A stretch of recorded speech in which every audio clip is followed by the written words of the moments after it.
যাই হোক, আজ গান চরমে উঠেছে নাকি গো?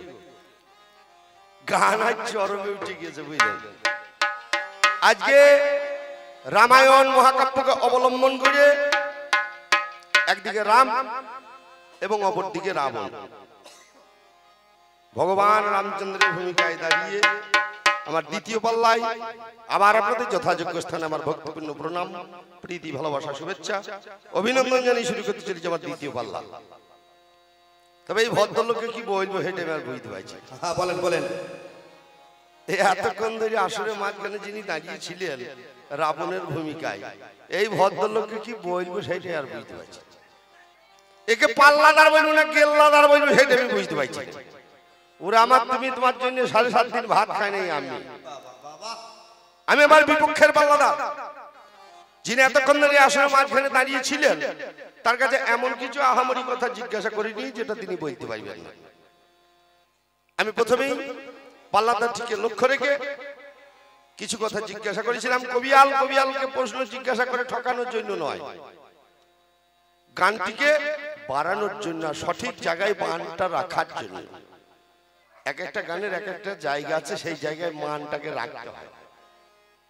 এই জন্য আমি গানটা লক্ষ্য রেখে, গানটি যাতে সঠিক জায়গায় হয় সেই দিকে লক্ষ্য রেখে গুটি করে রেখেছিলাম। জিজ্ঞাসা মিলল না আমার মনের আশা, দিয়ে গেলে শুধুই নিরাশা, ঘটল তোমার কপালে আজ দুর্দশা। কথার নাই লতা পতা ব্যাঙে দই চিড়ে খায়, আর মা আই বড় থাকতে বিটি শ্বশুর বাড়ি যায়। বেশি কথার বেশি দোষ, বুঝে সুঝে কথা। আমি আমার পাল্লাদারটিকে লক্ষ্য রেখে রেখেছিলাম প্রথম নম্বর দাবি যে তুমি তো একটা রাজ্যের রাজা, তুমি হচ্ছে লঙ্কার রাজা, যার বাড়িতে 33 কোটি দেবতা বাঁধা, জম যার ঘোড়ার ঘাস কাটে, ইন্দ্র ধরে ছাতা, 100 লক্ষ পুত্র যার, 1 লক্ষ পুত্র যার, 100 লক্ষ নাতি, আজ আর কেউ বেঁচে নাই বংশে দিতে বাতি। তুমি সেই রাজ্যের রাজা, লঙ্কার রাজা, তাই আমি রেখেছিলাম তোমাকে জিজ্ঞাসা যাতে আমার মনের মেটে আশা। বললাম কি, নারী চুরির শাস্তি কি? তোমার রাজ্যে যদি কেউ নারী চুরি করে তাহলে তার শাস্তি কি? আমি ঠিক বুঝতে পারছি না, বুঝিও। আমি একটা রাজ্যের রাজপুত্র, আমার রাজ্যাভিষেক হয়েছে, আমার রাজা হওয়ার কথা ছিল, কিন্তু কপালে না থাকলে হবে না, নাকি বলছেন? হরিবল হয়ে সব কিছু হয়ে গেছে, দেখবেন মিলিটারি চাকরি হব হয়ে গেছে, মেডিকেলে গিয়ে টুক করে আটকে দেবে না, মেডিকেল টেস্ট আটকে গিয়েছে তাই হয় নাই। আবার যদি ভাগ্যে থাকে 14 বছর পরে আবার উপর জায়গায় মেডিকেল করিয়ে যদি ভাগ্যে থাকে তখন হবে, না হলে না হবে। এ তো তার আমার দোষ নাই। আচ্ছা, ওরে আমি রাজা, রাজাই আছি, এই ত্রিভুবনের রাজা হচ্ছে আমি, কি বিশ্বের রাজা হচ্ছে আমি। ভগবানের এই জগতের মাঝখানে কিছু পাওয়ার নেই, কিছু দেওয়ার নেই, কিছু খাওয়ার নেই, সবই তো ভগবানের। মনে করুন একটা তুলসী পাতা কটা আতর চাই ভগবানকে দিয়ে দিলি ভগবানকে দেওয়া হয়? হয়? সবই তো তার। শস্যের মধ্যে দানা দিচ্ছেন তিনি। আমরা ভাবছি মা অন্নপূর্ণাকে নতুন চালের ভোগ দেবো, তারপরে সেবা করবো। অন্নপূর্ণা যদি না থাকতো এই চালটাই হইতো না, সেবা দিতাম কি করিয়ে? তার মাল নিয়ে তাকে দিচ্ছি, আমরা কিছু দিচ্ছি না। আমাদের দেওয়ার একটা জিনিস আছে, কি? এই মন তুলসী আর নয়নবাড়ি গঙ্গা জল, এই দুটো যদি দিতে পারি তবেই হয় মায়ের সেবা, হয় না সেবা। যদি পারো এই দুটো দাও, ওই আতপ চাল লাগবে না, কলা লাগবে না, কিচ্ছু লাগবে না। লাগবে? তাই রেখেছিলাম জিজ্ঞাসা, নারী চুরির শাস্তি কি? বলছে যদি কেউ নারী চুরি করতে পারে তাকে আমি বুকে ধরে রাখি, মেডেল দিই। হ্যাঁ, তা দেবে না? চোর তো চোরকেই সাপোর্ট করবে নাকি? হ্যাঁ, চোর কোনোদিন সাধুকে সাপোর্ট করবে? যে যেমন তার কর্ম তেমন। কে দেখবেন গুরু যদি সোজাসুজি পেচ্ছাপ করে, শিষ্য একটু পাক মেরি মেরি করবে, করবে না? সেই একই ঘরের মাল। তাহলে যে যেমন, এরও নারী চুরি করার অভ্যাস আছে, আর যে করবে তাকেও মেডেল দিয়ে ঘরে তুলবে। যদি লক্ষ্মীকে চুরি করে তুমি ঘরে আনতে পারতে, নারী যদি লক্ষ্মী স্বরূপা হয়, তোমার ঘরে তো লক্ষ্মী রয়েছে, আবার আনার দরকার কি ছিল? কে লঙ্কা ধামে কি কোনো নারী ছিল না? তাহলে লঙ্কা ধামে তোমার মা ছিল, তাহলে সেও নারী। মায়ের তুল্য লক্ষ্মী আর পৃথিবীতে কেউ আছে নাকি? আছে? তাহলে আবার অন্য নারী আনার দরকার কি ছিল? মাই তো আসল ভগবান, আসল দেবতা, আসল দেবী, তাহলে সেই তো স্বয়ং লক্ষ্মী। অন্যজনের বউ চুরি করে আনার দরকার কি ছিল? ছিল? চুরি করলে যদি এই শাস্তি হয়, তোমার যেমন কাজ তেমনই শাস্তি হবে, তুমি যেমন লোক তেমন শাস্তি দেবে। তুমি ঘুষখোর মাল, কে যার জন্য তোমার কপালে দুর্দশাও ঘটবে, তারাও একটুখানি অপেক্ষা করো। যাক, আপনাদের যদি হয়, আমার হয়েছে, আমি হইল না বলবো না নাকি? তারপরে বললাম আর হয় নাই, বললেন না, তাহলে আমারও হবে না, বুঝলেন? আমি বলবো হইল না, উনি এসে বলবে তোরও হইল না। এই হইল না করতে গান ভেঙে যাবে। দাদা ভাই মাল করি দেন, আপনি মাল করিছে চাবো, সে তো বলবে যে আপনারও হয় নাই, ওরও হয় নাই, অতএব আমাদেরও হইল না। ও করলে তো হবে না, আমার হইতে হবে, না হলে বিপদ আছে, বুঝলেন? কপালে কষ্ট আছে, গিন্নি ক্যালেন্ডারে দাগ মারছে। এই শীতের দিনে বাড়ি যাবো রাত 2:30 বাজুক আর 3টি বাজুক, বলবো বাবারে বিরাট ঘেমে গেছো, গামছাটা পরো, গামছাটা পরো, জামা কাপড় ছাড়ো। গামছাটা পরিয়ে দিয়ে জামা কাপড়টা ছাড়িয়ে নেবে, নিয়ে এ পকেটে হাত মারবে। এই হাত ভরিয়ে যখন মাল পাবে না, বলবে হাগো মাল কয়, আর বললো না গো, থুপ সরাই গান করতে গিয়েছিলাম। এখন হয়েছে কি, আমি এখন ভুল করে বলে ফেলেছি হয় নাই, তো উনিও বললেন হয় নাই। এ হইল না করতে করতে গান ভেঙে গেল। দাদা ভাইকে বললেন, দাদা ভাই মাল করি ছাড়ুন। বলে এই আমার তার ব্যক্তিগত গান নয় যে ঘর থেকে দেবো, সবাইকে চাঁদা নিয়ে তবে তো হবে, আপনারও হয় নাই, ওরও হয় নাই। যাদেরকে চাঁদা চাইতে গেলাম হইলে আমাদেরও হইল না, তাহলে আমি আর কোথা পাবো? দাদা যাই করে বাড়ি যান, ওই আমি তো ওই বাঘধনায় মাছের ওইখানে থাকি, পুকুরে 2-1 কেজি মাছ পায়ে ধরিয়ে দেবো। হইল না বলে লাভ নাই, হইয়াছে নাকি? তারপরে জিজ্ঞাসা করলাম, রাবণ রাজা একটা মাথা নিয়ে এখন মায়েরা প্রসব করাইতে পারছে না নাকি? পেট কেটে বের করতে হচ্ছে, তাহলে 10খানা মাথা নিয়ে তুমি বের হইলে কি করে? যদি বলো আমি একটা মাথা নিয়ে বেরিয়েছি, তাহলে আর 9টা মাথা তোমার এই কি করে? আর 10টা মাথার নাম কি? যাক, যাবো তো বটে। দাদা ভাই বেশি এদিক ওদিক করে লাভ নাই, বুঝলেন? উনি আমার গুরুস্থানীয়, ওনার দাদা তপন চ্যাটার্জি, তিনি আমার গুরুদেব। এই ভদ্রলোক আমাকে যখন আমি বলতে পারি নাই, এরম করে বল, এরম করে বল, এরম করে বল, এই করে গান শিখেছে, উনি আমার গুরুদেব। ওনার চরণে আমি শতকোটি নমস্কার জানাই। ব্যক্তিগতভাবে ওনাকে আমি কোনো কিছু বলতে পারি না। আজ আমার রাবণের ভূমিকায় দাঁড়িয়ে, যেহেতু এটা পেটের লাথি মারা গান, সেই জায়গায় দাঁড়িয়ে কিছু করেছিলাম জিজ্ঞাসা। যাক, তবে হইল কি জানেন, ওই সে 3টে চোরের মতন হয়ে গেল। আচ্ছা, বলেন নাকি রে চন্দন? এই দেখুন 3টে চোর, যা পাই চুরি করে শুধু খায়, বিক্রি করে না, খাবার জন্য চুরি করে। একদিন রাজার বাগানে গিয়ে 3টে চোর ফল চুরি করেছে। একজন আঙ্গুর চুরি করেছে, নাকি রে বসেছিল, এটা সে করতাল বাজাইছিল, বুঝলেন? একজন আঙ্গুর চুরি করেছে, একজন আপেল চুরি করেছে, মোটা আপেল, মানে যে যা ফল খাইতে ভালোবাসে সে সেটাই চুরি করেছে। আর একজন একটা বড় কাঁঠাল চুরি করেছে। এইবার ধরে ফেলেছে যারা পাহারা দিচ্ছিল, দাঁড়া, ফল চুরি করলি কেন? বলে আমাকে ছেড়ে দেন, আমরা পেটের দায়ী করেছি, আমরা তো বিক্রি করবো না, খাবার জন্য করেছি, যা হয়েছে ছেড়ে দেন মশাই। চল রাজার কাছে, চল। রাজার কাছে নিয়ে গেছে। রাজার কাছে নিয়ে গিয়ে, রাজা মশাই এদের ফল চুরি করেছিল, এদেরকে ধরে এনেছি, বলছি দেখ কারাগারে ভরে দেব। কারাগারে ভরে দিয়েছি। রাত্রি 12টা পরে যত আসামি থাকে সমস্ত আসামির সঙ্গে রাজা মশাই দেখা করতে যায়। রাজা মশাই গিয়েছে রাত্রি 12টার পরে, বলছে হারে দেখতে তো তোদিকে ভদ্রলোকের মতো লাগছে, ফল চুরি করেছিস কেন? বলছে রাজা মশাই কিছু মনে করেন না, পেটের দায়ী করেছি, খেতে পাই না, গরিব মানুষ, ওই আপনার বাগান থেকে কটা ফল চুরি করে খাবো, এইটা ছিল মনের বাসনা, তাই করেছি। বলছে বেশ, এক কাজ কর, যে যা ফল চুরি করেছিলি আবার সেই ফল নিয়ে আয়, কিন্তু পালাবি না, নিয়ে আসবি, কাল রাত বেলা 10টার সময় তোদের বিচার হবে।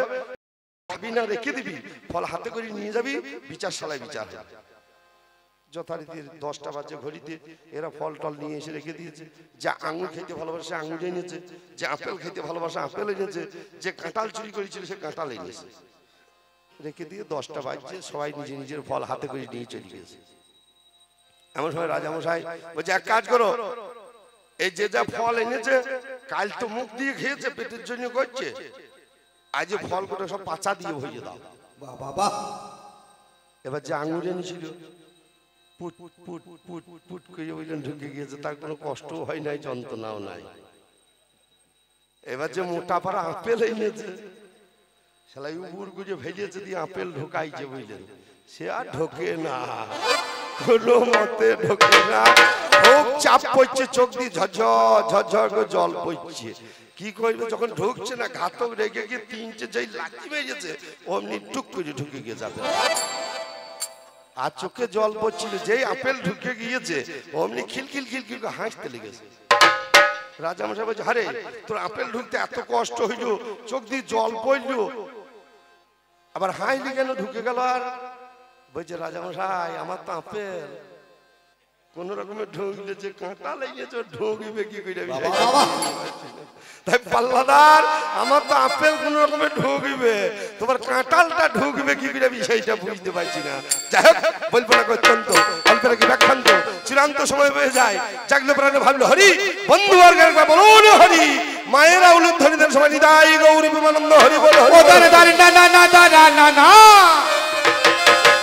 ও দারে দারে না না না দারা না না দারা না না না না না, দারা না না না দারা না না, দারা না না না না না না, দারা না না না না না, ও দারে দারে না না না দারা না না, ও দারে দারে না না না দারা না না, দারা না না না না, দারা না না দারা না না দারা না না না, দারা না না দারা না না, দারা না না দারা না না, দারা না না দারা না না, তাই বলি গো রাবণ রাজা, তোমার জন্য জগতের মাঝখানে আগুন লেগে গেল। তুমি যদি এমন না হইতে তাহলে জগতের মাঝে আগুন লাগতো না। তাই বলি শোনো, ওরে লাগলো আগুন, এই আগুন জমিন ওই আকাশে,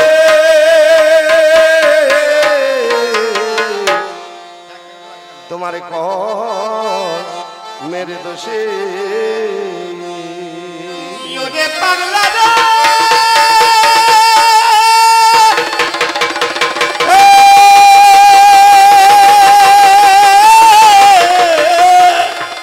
পাগলা রে, পাগলা পাগলা পাগলা রে,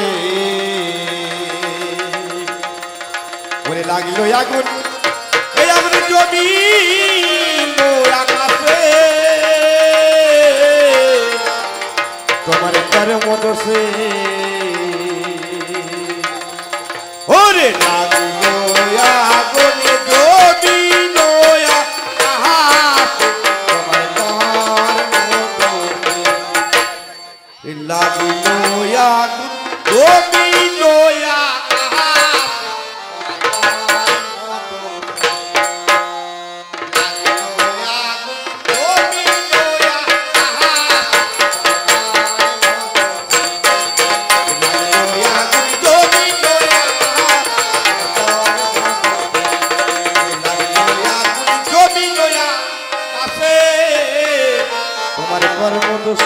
যেমন কর্ম তেমন ফল। আপনার কর্ম দোষে জীবন মরে, দোষের নিমিত্ত মাত্র ভগবানে করে। তোমার যেমন কর্ম তোমার তেমনি ফল। লজ্জা লাগে না তোমার? শয়তান কুচক্রী কোথাকার। নিজের বোন যার নাম শূর্পণখা, আগে যার নাম ছিল শানুবিন্দা, পরের নাম হলো শূর্পণখা। এই শানুবিন্দা একটা ছেলেকে ভালোবেসে বিয়ে করেছিল যার নাম হচ্ছে বিদ্যুৎ জিহ্বা। এই বিদ্যুৎ জিহ্বাকে ভালোবেসে বিয়ে করেছিল বলে রাবণ রাজা মেনে নাই। সে ছিল গরিব মানুষ, যার জন্য রাবণ রাজা তাকে গুপ্ত হত্যা করেছিল। লজ্জা লাগে না তোমার?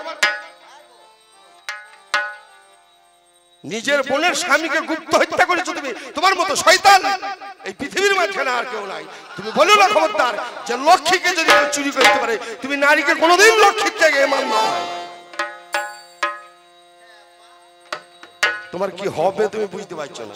বাবা বাবা রামে যদি একবার খেপে তাহলে তোমার অবস্থা টাইট হয়ে যাবে। রাবণ এদিক ওদিক কইও না, তুমি চুপ করে দাঁড়িয়ে দাঁড়িয়ে দেখো, আজ নইলে তোমার উপায় নাই। তোমাকে মারিব, মেরি তারপর যা বাইকে হবে দেখো তোমার। ওরে লাগিল চালে আগুন,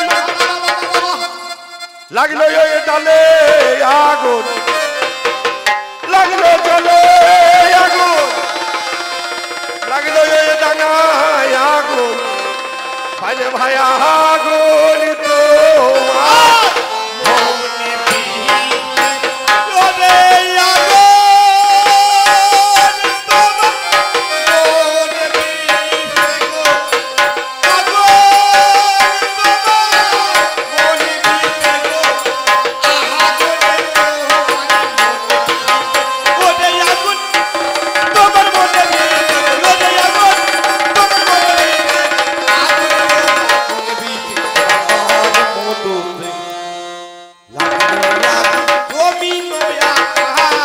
তোমার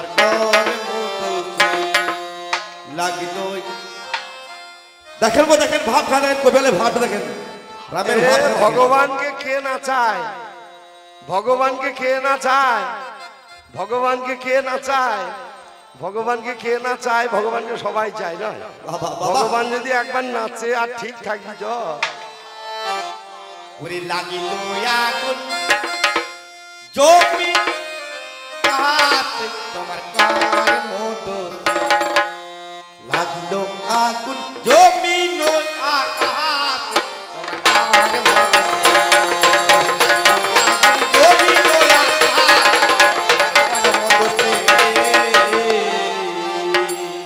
তোমার জন্য জগতের মাঝখানে আগুন লেগে গেল। তুমি দুই পাতা দই বই পড়িয়ে আজ লোক মজায় গণ বদিয়ে লোকগুলো কি শাড়ি কিটিয়ে বসেই আছে মুখ বুঝে।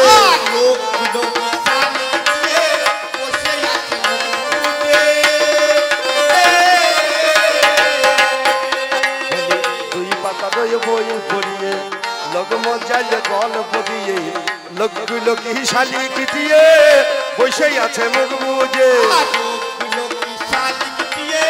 বসেই আছে মুখ বুঝে। আরে আখের নষ্ট হবে কষ্ট,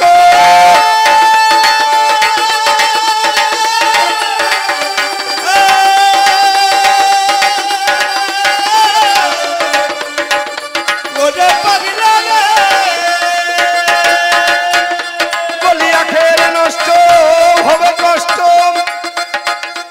আজ মরিবে রাবণে আফসোসে। তুমি মরিবে আফসোসে গো, মরিবে রাবণ আফসোসে গো, মরিবে রাবণ আফসোস।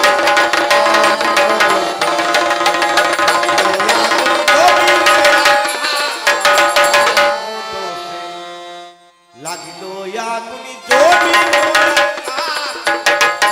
মধুসে তোমার কর মধুসে, তোমার কর মধুসে, তোমার কর মধুসে।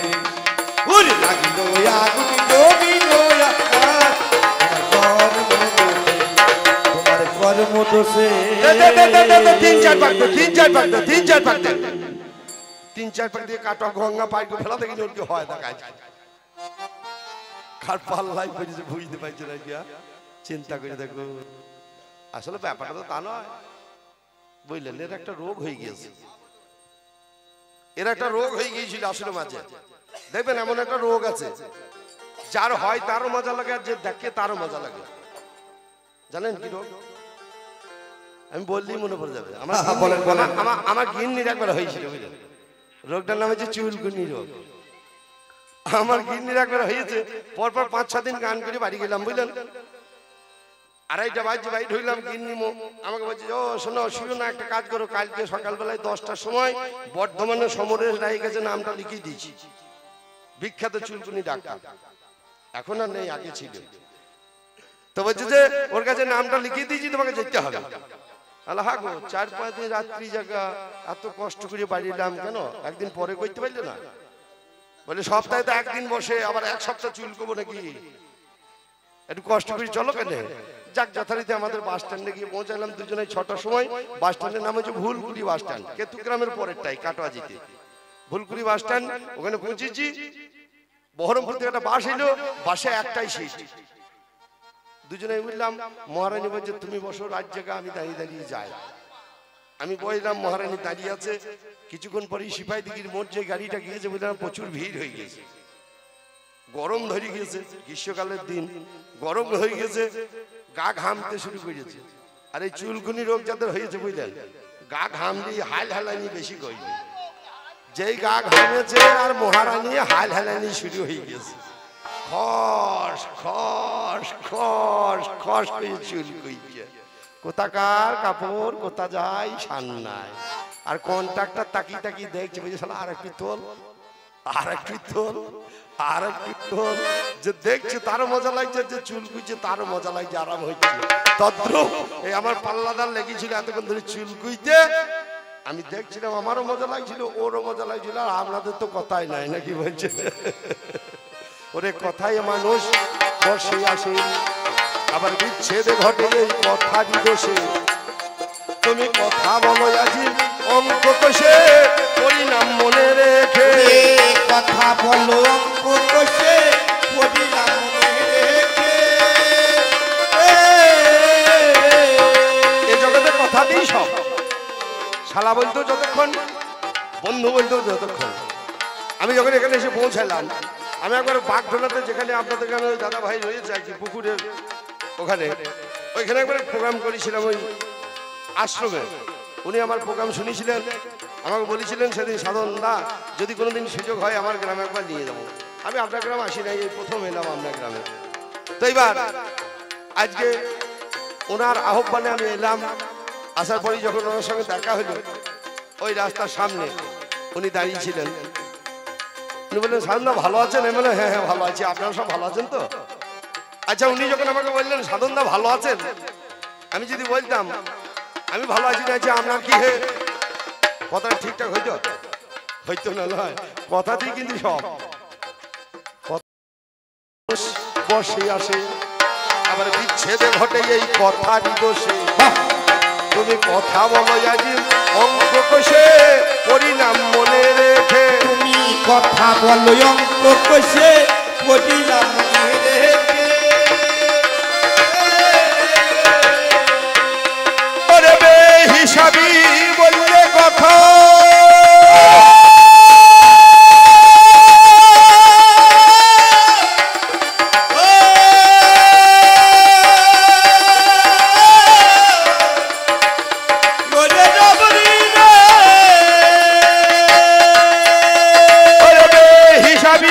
বললে কথা, তোমায় বোকা বলবে সব লোক, তোমায় বোকা বলবে সব লোকে, বোকা বলবে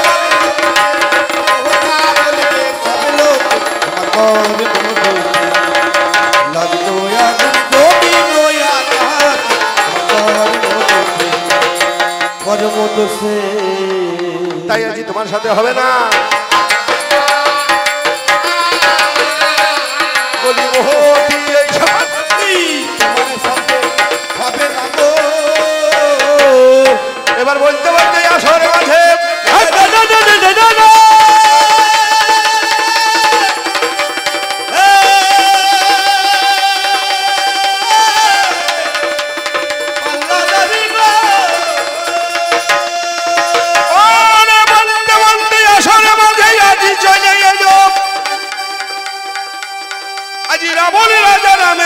কিছু জিজ্ঞাসা করিল। বলছে, রাম তুমি নাকি ভগবান? আমি অনুমানে জানিলাম। অনুমানে জেনেছে, ভগবান এখনো মানে নাই, অনুমানে বুঝতে পেরেছে আমি ভগবান।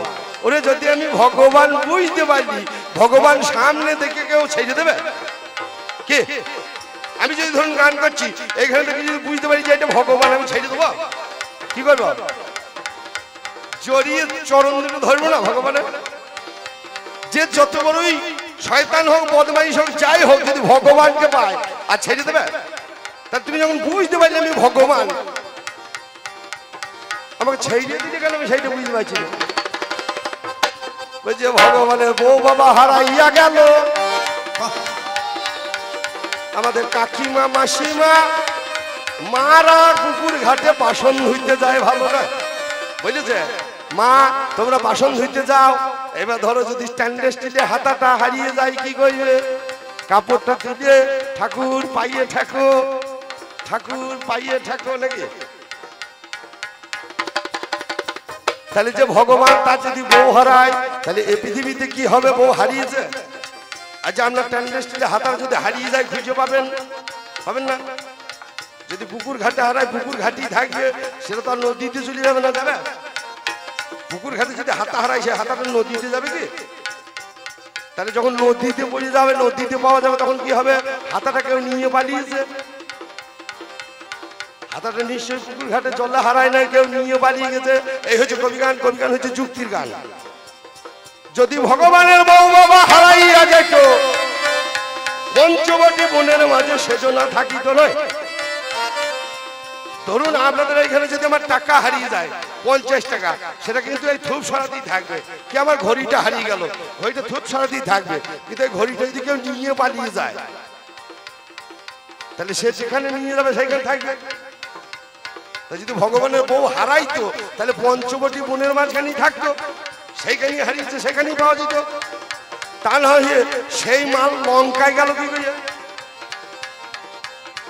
ওরা চুরি করে নিয়ে গেছে এই শয়তানটা যে ভয়ে বাবা এর গায়ে হাত দিতে পারে নাই সে এই আস্তে আস্তে হবে দেখা যায় চুরি করে নিয়ে গেছে কিন্তু ভয়ে হাত দিতে পারে না ছুঁতে পারে না সাধুর বেশ ধরে লজ্জা লাগে না তোমার সাধুর বেশ ধরে চুরি করলো বলে বর্তমানে কলিযুগের মাঝখানে কথাটা কিছু মনে করবে না ইউটিউবে রেকর্ড হচ্ছে আমি শাস্ত্র মতো কথা বলছি যার জন্য মহাপ্রভু বলেছে ওরে যারা ওই লাল কাপড় ধারী আর রয়েছে যাদের দাড়ি এই গোটাগুলো হবে না গতি চৈতন্য চৈতামৃতের কলম আছে আউল বাউল দরবের সাই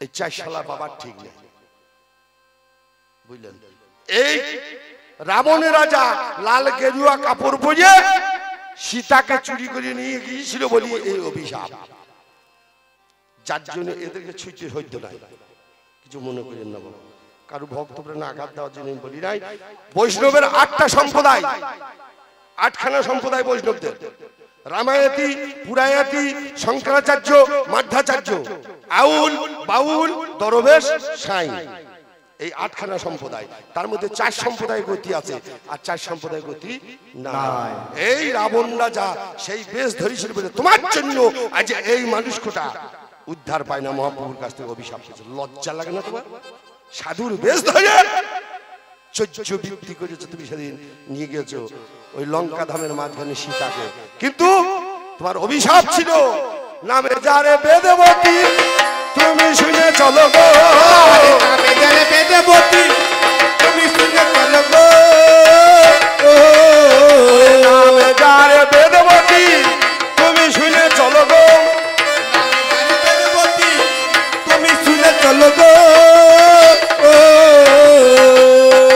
সাধনাতে মত্তই আমার সেজন জানি হইল গো সাধনাতে মত্তই আমার সেজন জানি হইল গো ও সে বিষ্ণুর আমার সাধনা করে বিষ্ণুর আমার সাধনা ও সে ভগবানের সাধনা করে ভগবানের সাধনা করে ওরে ধরে নিয়ে গেল জোর করে ভগবানের সাধনা করে এই রাবণ রাজা তাকে জোর করে বিষ্ণু সাধনা করছিল সেইখান থেকে জোর করে তুলে নিয়ে গেল একে 10 দিন ধরে রমণ করেছিল বুঝলেন সেই দিন অভিশাপ দিয়েছিল আজকের পরে যদি কোনো নারীর শরীর তুমি স্পর্শ করো অন্যায় ভাবে যেটা নিজ নারী সেটা বাদ দিয়ে অন্য কোনো নারীর শরীর যদি তুমি স্পর্শ করো তুমি ভস্ম হয়ে সেদিনই যাবে হয়ে সেদিনই যাবে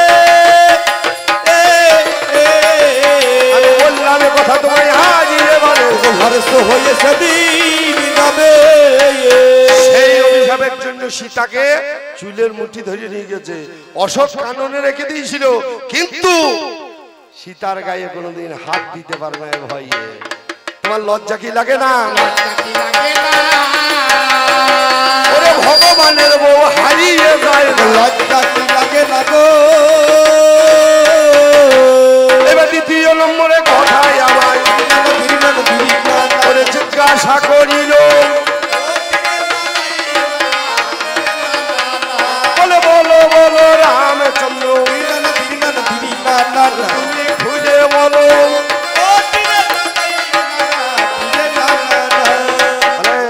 তুমি সূর্য বংশের ছেলে হইয়ে তোমার নামের নিচে চন্দ্র হইল কেন? কেন তোমার নামটা রামচন্দ্র?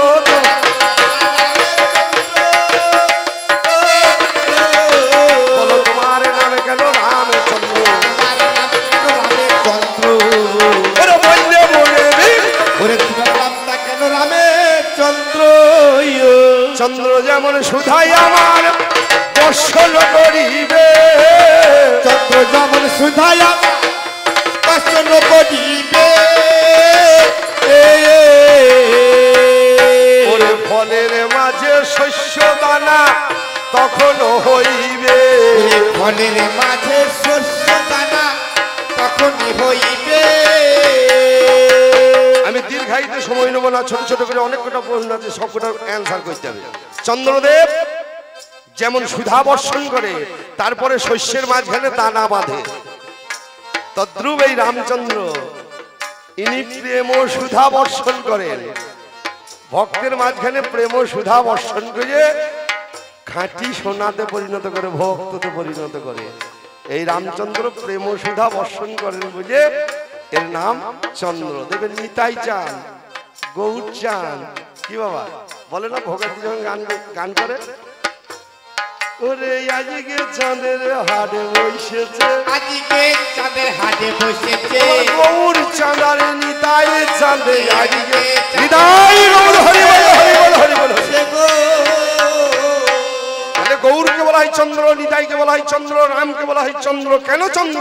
না প্রেম ও সুধা বর্ষণ করেন বলে একে বলা হয় চন্দ্র। ভক্তকে খাঁটি সোনাতে পরিণত করে এই প্রেম ও সুধা দান করে, এই জন্য হলেন ভগবান রাম চন্দ্র। তুমি মনের আশা মিটিয়ে নাও না, আশা মিটিয়ে নাও না, তুমি মনের আশা মিটিয়ে নাও না, মনের আশা মিটিয়ে নাও। আমি বললাম কথাই আমি 16 আলো, মনের আশা মিটিয়ে নাও না। এরপরে আর এক কথাই আমার কাছে, ওরে কইয়ে গেল দান, ও তীরে না দইরে না না ধীরে না না না, বলে বলো বলো ওগো আমার ওরে প্রাণের ভগবান। ও তীরে না দইরে না না। বনবাসে গেলে 14 বছর গেলে কেন? 11 বছর হইতে পারতো, 12 বছর হইতে পারতো, 15 বছর হইতে পারতো, এই 14 কইলে কেন? 14 তত্ত্বটা একটু বলো নাকি? ব্রহ্মচর্য করতে গেলে 12 বছর নয় 14 বছরই করতে হয়। 14 বছর না হলে ব্রহ্মচর্য পালন হবে না। আর আমার সঙ্গে গিয়েছে কে? ভাই লক্ষণ। তোমার ছেলে নাম যার ইন্দ্রজিৎ, এই ইন্দ্রজিতের একটা বর ছিল, ইন্দ্রজিৎকে যে মারতে পারবে, মারবে, বধ করবে, সে 14 বছর খাবে না, 14 বছর ঘুমাবে না, আর 14 বছর ব্রহ্মচর্য পালন করবে, নারীকে দর্শন করবে, নারী মুখ দর্শন করবে। নারী মুখ মানে বদন নয়, হরিবল হরিবল, নারীর মুখ মানে বদন নয়, নারী আর একটা মুখ আছে যেটা হলো ভজন ক্ষেত্র, সে মুখটা দর্শন করবে না। হরিবল হরিবল। যে পথে আসে জীব সেই পথেই যায়, সেই পথের যে মুখ, সেই মুখটা, যে মুখ দিয়ে এই পৃথিবীতে প্রথম আসে, সেই মুখটা দর্শন করবে না, তবেই সে ইন্দ্রজিৎকে বধ করতে পারবে, নচেত ইন্দ্রজিৎকে বধ করতে পারবে না। এই কারণে 14 বছর